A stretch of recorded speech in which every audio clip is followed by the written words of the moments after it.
आपके अपने YouTube channel में आपका स्वागत है। आज हम लोग 10 क्लास का प्रथम पाठ संसाधन एवं उपयोग को जानेंगे। कारण कि बच्चों का काफ़ी ये रिक्वेस्ट है कि मैम बोर्ड एग्ज़ाम को देखते हुए आप 10 क्लास का पाठ शुरू कर दीजिए। तो इस संदर्भ में हम लोग आज जानेंगे संसाधन एवं उपयोग। इसमें पहला जानेंगे कि संसाधन किसे कहा जाता है और इसके कितने प्रकार हैं, संसाधन का नियोजन और उसका संरक्षण कैसे किया जाता है।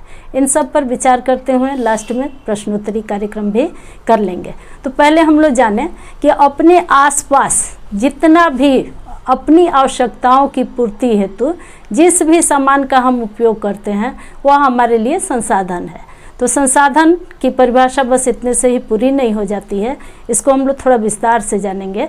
तो यहाँ पर देखते हैं कि हमारे पर्यावरण में उपलब्ध, यानी हमारे पर्यावरण में हमारे चारों ओर जो उपलब्ध है हर उस वस्तु को संसाधन कहा जाता है जिसका इस्तेमाल हम अपनी आवश्यकताओं की पूर्ति के लिए करते हैं और जो हमारे लिए उपयोगी हो, अनुपयोगी नहीं, जो हमारे लिए उपयोगी हो एवं इसे बनाने के लिए हमारे पास तकनीकी हो यानी प्रौद्योगिकी हो और अर्थोपार्जन में सक्षम हो, उससे हमें कुछ पैसा भी लाभ प्राप्त होता हो, साथ ही सांस्कृतिक रूप से मान्य हो।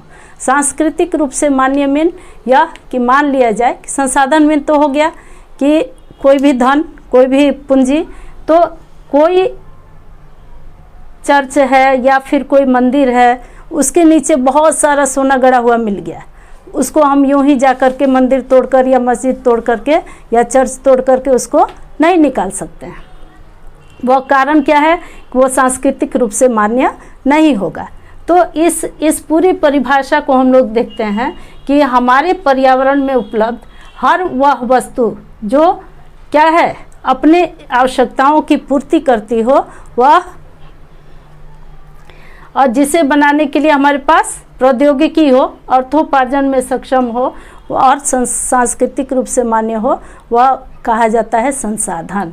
भूगोलवेत्ता जिमरमैन जी ने कहा है कि संसाधन होते नहीं बल्कि बनते हैं मीन कि यानी कि मानव अपने ज्ञान से, विवेक से किसी भी संसाधन को जब यूज करने लगता है, उसका उपयोग करने लगता है, अपने जीवन में आवश्यकताओं की पूर्ति करने लगता है, तब वह क्या कहलाता है? संसाधन कहलाता है। अर्थात कहने का अर्थ यह कि मान के चला जाए कि किसी पर्वत से कोई नदी निकल रही है और नदी निकल करके क्या हो रही है कि सीधे जा कर के मैदान होते हुए वो किसी सागर में गिर गई। यहाँ पर ऊपर से लेकर के नीचे तक कोई कार्य नहीं लिया गया। क्या यह संसाधन है? नहीं है। कारण यह हमारे आवश्यकताओं की पूर्ति नहीं कर रही है, हमारे उपयोग की नहीं है। लेकिन जैसे यह नदी यहाँ से निकली, यहाँ पर विद्युत संयंत्र लगा करके हम लोग क्या करेंगे? बिजली उत्पादित कर लेंगे। आगे हो सकता है कि इस नदी में कोई बांध बना दें, बांध बना करके वहाँ भी विद्युत उत्पादन कर सकते हैं। इधर पर्यटन स्थल बना सकते हैं। आगे नौका गमन या पानी जहाज गमन करके एक स्थान से दूसरे स्थान तक जा सकते हैं। इसमें मछलियाँ पाल सकते हैं। तो इन तरीके से हम जब इसका यूज करने लगे तो यह हमारे लिए क्या बन गया? संसाधन बन गया। यानी मानव का हस्तक्षेप जब तक किसी भी संसाधन में नहीं होगा, यानी प्रौद्योगिकी का यूज नहीं होगा, तब तक हमारे लिए वह संसाधन नहीं बन सकता है। तो इस तरह से हम लोग देखते हैं कि कभी भी मानव जो है वो उसके केंद्र में स्थापित रहता है। इस फिगर को हम लोग देखते हैं कि पर्यावरण, संस्था और तकनीक और बीच में है मानव, यानी कि पर्यावरण के द्वारा, पर्यावरण में तकनीक के सहारे यही मानव क्या कर रहा है? संस्थाओं के द्वारा अपने आप को परिष्कृत कर रहा है या किसी मानव खुद में संसाधन है। जैसे आप पढ़ रहे हो तो आप पढ़ रहे हो किसी संस्थान में, किसी भी विद्यालय में, तो वहाँ लोग हैं तुमको तकनीक के माध्यम से अपना पढ़ाते हैं, तो तुम में क्या हो रहा है? निखार आ रहा है। तो वह भी एक संसाधक हो गए और तुम उसका यूज कर पा रहे। इसको हम लोग क्लीन कर लेते हैं। अब जानते हैं संसाधनों के प्रकार।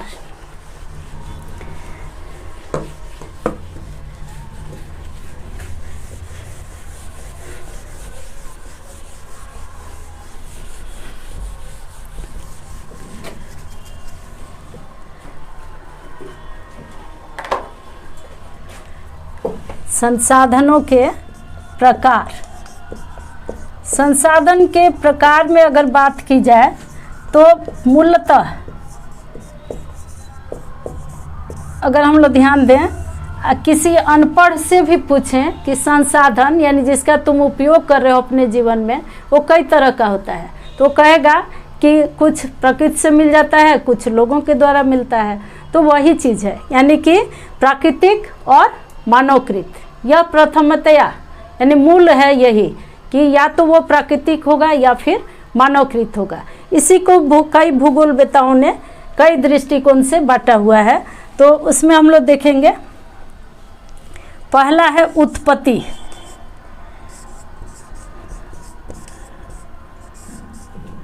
उत्पत्ति के आधार पर, उत्पत्ति के आधार पर कहने का अर्थ यह यानी कि उसका वह उत्पन्न कहाँ से हुआ है। उत्पत्ति के आधार पर मीन वह उत्पन्न कहाँ से हुआ है, यानी कहाँ से वह जन्म लिया। तो उत्पत्ति के आधार पर दो हैं। पहला है जैव,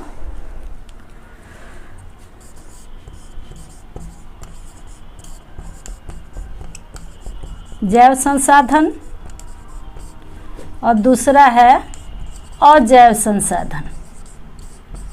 अजैव संसाधन हम लोग नाम से ही देख रहे हैं, जैव और अजैव। तो हमारे बताने से पहले ही थोड़ा बहुत आप सबको भी जानकारी होगी कि जैव मीन क्या कह रहा है, जिस वैसा संसाधन जिनमें जीवन हो वो जैव संसाधन कहे जाएंगे। तो वैसे में आप उदाहरण दे करके देखो, हमारे बताने से पहले जैव संसाधन वैसे संसाधन को कहा जाएगा जिनमें जीवन है। तो जीवन किसमें किसमें है, हम में, आप में, यानी मानव, पशु जगत जितना भी जानवर है सब में जीवन है। पक्षियाँ, कीट पतंग सब में क्या है, जीवन है। तो ये जैव संसाधन हो गए। और इसको हम लोग फिगर में भी देख लेते हैं। ये सारे कुछ लोग दिखाई दे रहे हैं बच्चे, पशु पक्षी पेड़ पौधा सारा जितना भी झाड़ी झंखाड़ जो भी हमको दिखाई दे रहा है, इसमें क्या है, जीवन है। क्योंकि क्या होता है, इनमें वृद्धि होती है, इनमें कई तरह की बातें जो हम लोग जीवन के प्रति देखते हैं, जिनमें जीवित का सारा आता है, वो कहलाता है जैव संसाधन। कौन सा संसाधन, जैव संसाधन। अब अजैव संसाधन की बात करें तो जैव संसाधन को जब जान लिए कि वैसा संसाधन जिसमें क्या हो, जिसमें जीवन हो, तो वो जैव संसाधन हुआ। और अजैव पहले ही अ लगा हुआ है, यानी कि जिसमें जीवन नहीं है, जो निर्जीव का अपना लक्ष्य ये देता हो संदेश उधर से, वह कहलाएगा अजैव। यानी जैव जिसमें जीवन है, अजैव जिसमें जीवन नहीं है, यानी कि वह क्या हो गया, निर्जीव। तो वैसे में हमारा आ जाएगा जितना भी चट्टान है, इसको हम लोग देख सकते हैं, वो घर मकान पंखा बिजली कार ये सारा कुछ अजैव में आएगा, इसमें कोई जीवन नहीं है।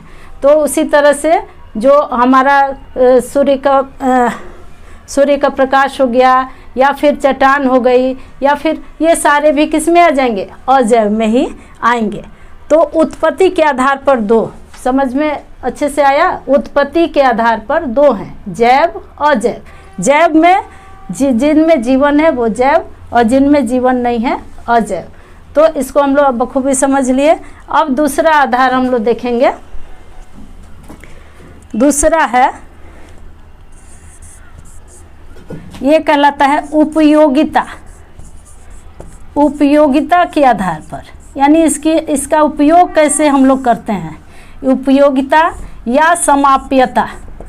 किसी किसी बुक में आपको दिखाई देगा समाप्यता,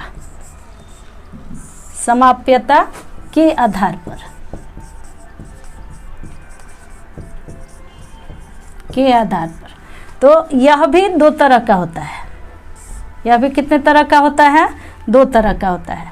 पहला हो जाता है जिसका हम उपयोग कर रहे हैं, वो समाप्त कितने समय के लिए हमारे साथ रह रहा है और कब समाप्त हो जा रहा है, उस आधार पर भी इसको रखा जाता है। तो इसमें पहला आ जाता है नवीकरणीय,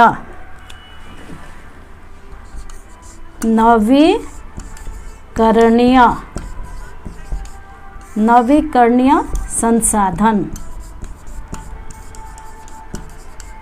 और दूसरा हो जाता है अनवीकरणीय संसाधन, अनवीकरणीय संसाधन। ध्यान देना है, उत्पत्ति मीन उत्पन्न हुआ, जैसे वह आधार हो गया जैव और अजैव यानी सजीव और निर्जीव। और उपयोगिता यानी उसका हम उपयोग कैसे कर रहे हैं, या फिर समाप्यता के आधार पर। यह कई आधारों में बटा हुआ है, कई भागों में? 2। नवीकरणीय संसाधन, नवीकरणीय संसाधन नाम से ही पता चल रहा है कि वैसा संसाधन जिसका नवीनीकरण होते रहे, यानी नया, वह पुनः पुनः हमें क्या होते रहे, मिलते रहे। जैसे हवा है, सूर्य का प्रकाश है, हमें ज्वार भाटा से मिलने वाले जो लहरें हैं वो, तो उनसे जो भी हम उपयोग में लाते हैं तकनीक के माध्यम से। जैसे हम लोग सोलर प्लेट्स, वो सूर्य का प्रकाश सोलर प्लेट लगा देते हैं और उससे हम क्या करते हैं, एनर्जी तैयार करते हैं। अपने घरों में विद्युत जलाना हुआ, पंखा चलाना हुआ, या कई तरह के अन्य कार्य, खाना पकाना हुआ, उस प्लेट के माध्यम से हम लोग एनर्जी तैयार करके ले सकते हैं। इस एनर्जी को आज भी तैयार करेंगे, कल भी तैयार करेंगे। जब यानी सूर्य जब तक है, जब तक हम हैं, जब तक सूर्य है, तब तक यह सुविधा हमारी खत्म होने वाली नहीं है। ऐसी सब सुविधा को कहा जाता है, संसाधन को नवीकरणीय। नवीकरणीय में नवीनीकरण, जिसका नवीनीकरण होता रहे, वह पुनः पुनः हमको मिलता रहे। तो ये इस फिगर से भी देख पा रहे हैं कि किस तरह से सोलर प्लेट लगा हुआ है, सूर्य का प्रकाश उसको ले रहा है, अवशोषित कर रहा है और एनर्जी के रूप में हमको दे रहा है। उसी तरह से ज्वार भाटा से भी होता है, ज्वार से भी उत्पन्न लहरों से हम क्या करते हैं, विद्युत तैयार करते हैं। पवन ऊर्जा से भी हम विद्युत तैयार करते हैं। इस तरह से ये सारे नवीकरणीय संसाधन के रूप में हैं।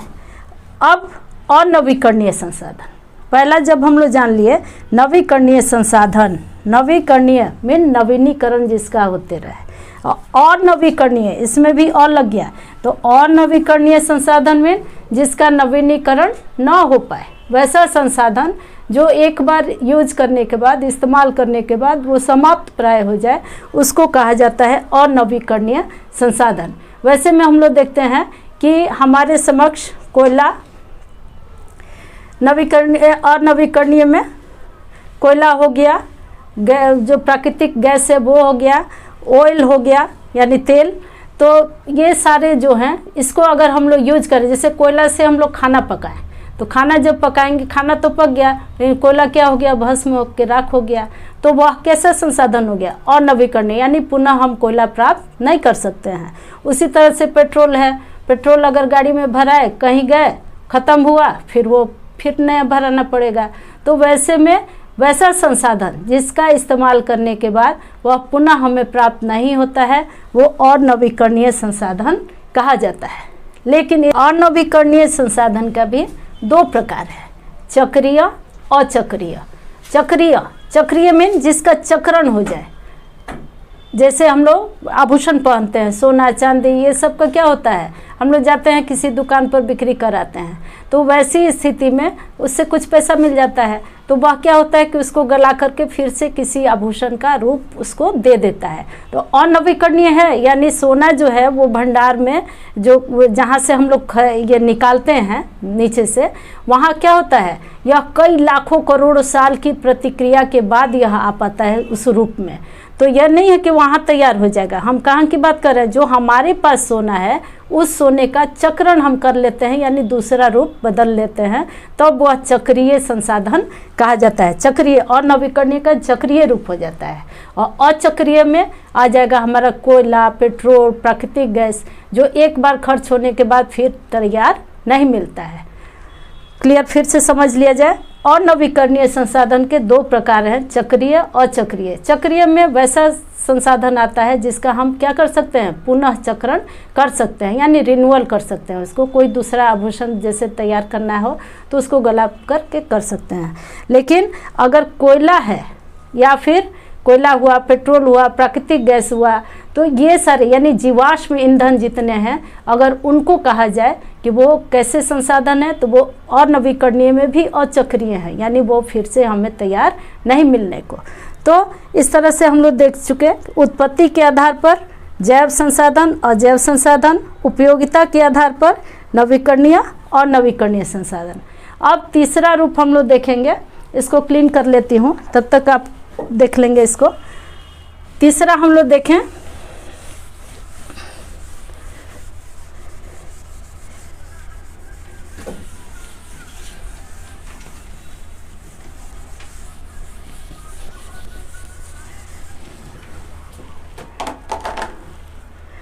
स्वामित्व के आधार पर।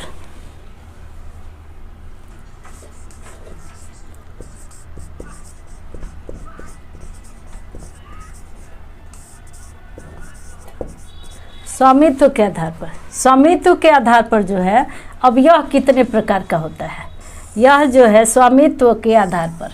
तो पहले ही हम लोग ध्यान दे लेंगे, स्वामित्व, स्वामित्व का अर्थ क्या होता है, मीन मालिकाना हक, किसी भी संसाधन पर किसका मालिकाना हक है, उस आधार पर हम लोग देखते हैं कि एक हो जाता है निजी यानी व्यक्तिगत, व्यक्तिगत कह लिया जाए या निजी, या निजी संसाधन। दूसरा हो जाता है सामुदायिक,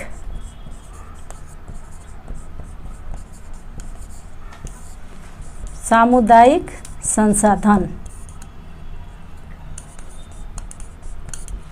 तीसरा हो जाता है राष्ट्रीय संसाधन।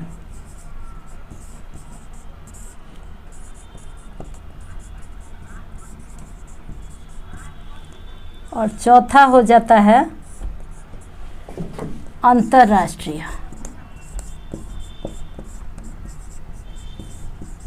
अंतर्राष्ट्रीय संसाधन।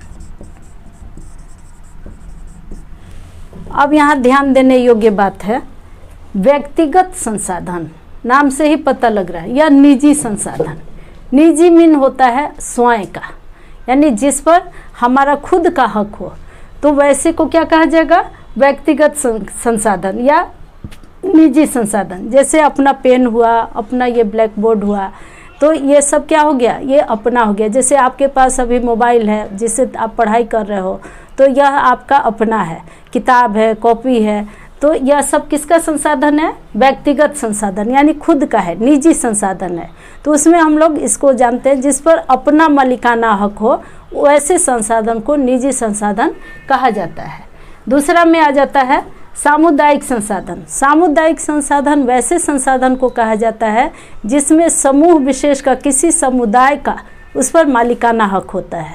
तो समुदाय का मालिकाना हक, जैसे कि कोई मंदिर हुआ, मस्जिद हुआ, या फिर चर्च हुआ, या कोई पार्क हुआ, या शमशान घाट हुआ, उस पर किसी व्यक्ति विशेष का हक नहीं होता है, वहाँ पर समुदाय विशेष का होता है। यानी जिस समुदाय का वह स्थान होगा, उन पूरे लोगों का उस पर मालिकाना हक होता है। अब हम लोग व्यक्तिगत समझ लिए, सामुदायिक समझ लिए। व्यक्तिगत में निजी, खुद का जिस पर हक हो वह संसाधन निजी हो गया। सामुदायिक में समुदाय विशेष का, आप जिस विद्यालय में पढ़ते हो वो भी सामुदायिक है, वह किसी का निजी नहीं होता है, तो वह सामुदायिक संसाधन हो गया। अब हम लोग आए राष्ट्रीय संसाधन। राष्ट्रीय संसाधन, अब राष्ट्रीय संसाधन किसे कहेंगे, तो नाम से ही पता लग रहा है कि राष्ट्र में पाई जाने वाली सारी संपत्ति कैसी होती है, राष्ट्रीय होती है। हालांकि हम लोग रेल ट्रेन वगैरह को ही जानते हैं कि ये राष्ट्रीय है, लेकिन ऐसा नहीं है। हमारी खुद की संपत्ति पर भी कानूनन किसका हक है, राज्य सरकार का और केंद्र सरकार। राष्ट्रीय संसाधन को फिगर के अनुसार भी हम लोग देखते हैं कि ये जो भारत का पूरा मैप है, ये राज्य स्तर पर बटा हुआ दिखाई दे रहा है। यानी वहाँ पर जो राज्य का, कानूनी तौर पर राज्य का भी और पूरे देश का भी जिस पर अधिकार हो वो कहलाता है राष्ट्रीय संसाधन। यानी कहने का अर्थ यह कि हमारी जो धरती है, अगर उसको भी चाहेगी गवर्नमेंट कि यहाँ से हमको रोड ले जाना है, तो उस रोड में आने वाले ज़मीन को क्या करेगी, अधिग्रहित कर लेगी और हमें कुछ मुआवजा दे करके उसको छोड़ देगी। तो मात्र ये ज़मीनी भाग ही नहीं, हमारा देश 3 ओर से समुद्रों से घिरा हुआ है। तो इस समुद्री भाग में भी 19.2 किलोमीटर तक ये क्या है, वहाँ तक हमारा अपना संपत्ति माना जाता है।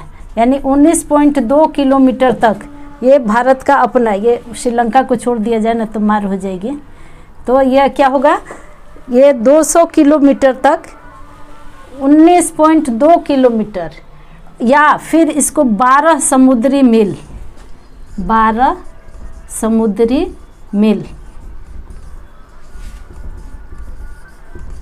की जो दूरी है वो समुद्रों में भी हमारा अपना राष्ट्रीय संपत्ति का अधिकार है। अब इसके बाद हम लोग देखते हैं अंतर्राष्ट्रीय संसाधन। अंतर्राष्ट्रीय, इसको क्लियर से समझ लिया जाए राष्ट्रीय संसाधन को, कि राष्ट्रीय संसाधन जमीनी भाग और समुद्रों में भी 19.2 किलोमीटर या फिर 12 समुद्री मील। ये क्वेश्चन आता है हमेशा बार बार कि राष्ट्रीय संपत्ति समुद्रों में कितने किलोमीटर तक है, तो किलोमीटर 19.2 और समुद्री मील जब पूछेगा तो 12 समुद्री मील। इतना हम लोग जान चुके राष्ट्रीय संसाधन। अब आएंगे अंतर्राष्ट्रीय संसाधन। अंतर्राष्ट्रीय संसाधन किसे कहा जाएगा? अंतर्राष्ट्रीय संसाधन नाम से ही पता लग रहा है कि यह क्या होगा, यानी अपने राष्ट्र से बाहर की बात। तो अंतर्राष्ट्रीय संसाधन अब कैसे होंगे, तो हमारा जो पूरा विश्व है वो 29% ज़मीनी भाग है, हम लोग देख रहे हैं ये ज़मीनी भाग 29% है, यानी 29%, और 71% लगभग 71% में ज़मीनी ये पानी वाला भाग है। तो ज़मीन का पूरा भाग और 19.2 जो हम लोग उसमें जाने राष्ट्रीय संपत्ति में, वो सारे का अधिकार अपना होता है। बाकी जो खुला भाग है समुद्र का, यानी 200 किलोमीटर का अपवर्जक क्षेत्र लिया जाता है, आर्थिक अपवर्जक क्षेत्र। कोई भी क्षेत्र 200 किलोमीटर का ये आर्थिक अपवर्जक क्षेत्र हो जाएगा। और उसके अतिरिक्त जो इलाका खुला वाला आया, उस इलाके में अब किसी अन्य का अधिकार नहीं होता है, वो उस राष्ट्र का अधिकार नहीं होता है। अब यहाँ पर किसका अधिकार होता है, तो जो राष्ट्र संघ है, यानी जो यूनाइटेड हम लोग रखे हुए हैं राष्ट्र संघ, उसका अधिकार होता है। वह निर्णय करता है कि किसी राष्ट्र को क्या ज़रूरत है, किसको, जैसे किसी तरह का हमको प्रक्षेपण करना हुआ या फिर कोई शोध करना हुआ, उसके लिए हम वहाँ पर उसके इजाज़त के अनुसार कुछ कार्य कर सकते हैं। अन्यथा कोई भी सामग्री, जैसे मान लो कि पेट्रोल मिला बीच में, तो वो पेट्रोल हमारा न होगा न किसी अन्य का होगा, बल्कि उसको अब सूझ के अनुसार समझा जाएगा कि यह किसका होगा। अंतर्राष्ट्रीय संसाधन वैसा संसाधन हो गया जहाँ पर क्या होगी, अंतर्राष्ट्रीय जो राष्ट्र संघ के लोग हैं वो क्या करते हैं, यह निश्चित करते हैं, निर्धारित करते हैं कि किस राष्ट्र को कब कैसी ज़रूरत है। जो जैसा वहाँ से अनुमति लेता है उनकी सहमति पर तभी कोई शोध कार्य हो सकता है। तो अंतर्राष्ट्रीय संसाधन 200 किलोमीटर, कितना किलोमीटर, 200 किलोमीटर का क्या कहलाता है, आर्थिक अपवर्जक क्षेत्र, या किसी भी देश का हो जाता है आर्थिक अपवर्जक क्षेत्र। तो आर्थिक अपवर्जक क्षेत्र के बाद इस पर किसी भी राष्ट्र का अधिकार नहीं होता है। वहाँ पर सर्वसम्मति से राष्ट्र संघ का ही अनुमति लेकर के कोई भी शोध कार्य किया जाता है। इसको अपने देश में भी समझ लेते हैं। अपने देश के मैप के अनुसार इसको जानेंगे। ये अपने भारत का निचला एरिया दक्षिणी भाग है। यहाँ पर हम लोग देखते हैं कि ये तीनों ओर से समुद्र से जो घिरे हुए हैं वो ये श्रीलंका हो गया। तो इसका जो ये अपवर्जक क्षेत्र है वो 200 किलोमीटर के आर्थिक अपवर्जक क्षेत्र में ही हमारा जो भी मिलता है, जैसे कि मुंबई हाई से हमें क्या प्राप्त होता है, तेल प्राप्त होता है, तो वो हमारा अपना है। अगर कोई जहाज आना चाहा तो बिना हमारी अनुमति के इसमें प्रवेश नहीं करेगा। तो ये सारा कुछ हम लोग देखते हैं कि 200 किलोमीटर के आर्थिक अपवर्जक क्षेत्र के भीतर जो अन्य किसी देश को काम करना हुआ तो बिना उस देश की अनुमति के भीतर नहीं जा सकता है। अन्य में कहीं से वो जा सकता है, कहीं भी जाए, उससे कोई लेना देना नहीं, लेकिन इतने क्षेत्र में आएगा तो वह हमारी राष्ट्रीय संपत्ति के अंतर्गत रहेगा। तो अंतर्राष्ट्रीय संसाधन, राष्ट्रीय संसाधन, सामुदायिक संसाधन और व्यक्तिगत संसाधन। इन चारों संसाधनों को हम लोगों ने जाना स्वामित्व के आधार पर। अब हम लोग जानेंगे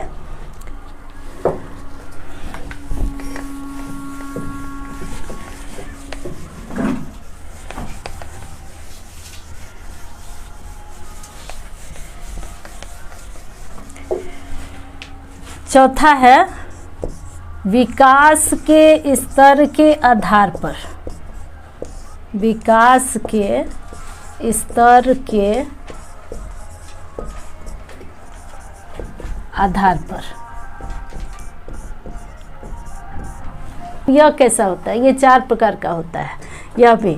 तो पहला हो जाता है संभावी या संभाव्य, संभावी संसाधन। दूसरा हो जाता है विकसित संसाधन, विकसित या ज्ञात भी कहा जाता है, विकसित संसाधन, विकसित संसाधन। तीसरा हो जाता है, यहाँ हुआ संभावी संसाधन, विकसित संसाधन, भंडार संसाधन,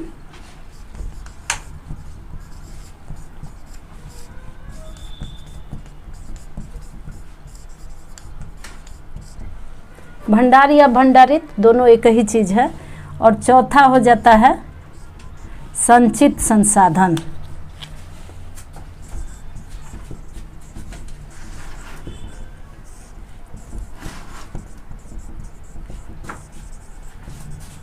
संचित संसाधन।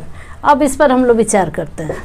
संभावी संसाधन, संभावी या संभाव्य, वैसा संसाधन जिसका क्या है, जिसके प्राप्त होने की संभावना है, वैसे संसाधन को क्या कहा जाता है?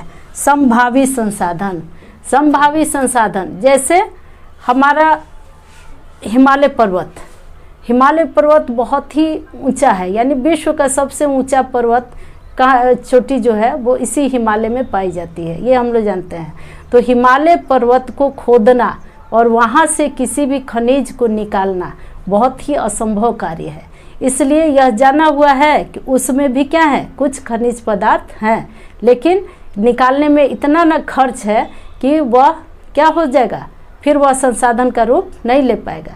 लेकिन वह संसाधन वहाँ पर छुपा हुआ है, संभावना है कि भविष्य में अगर ज़रूरत पड़ी तो वहाँ से वह निकाला जा सकता है। दूसरा हम लोग यह जानते हैं कि गुजरात और राजस्थान वह क्षेत्र है जहाँ पर कि सूर्य का प्रकाश अत्यधिक आता है।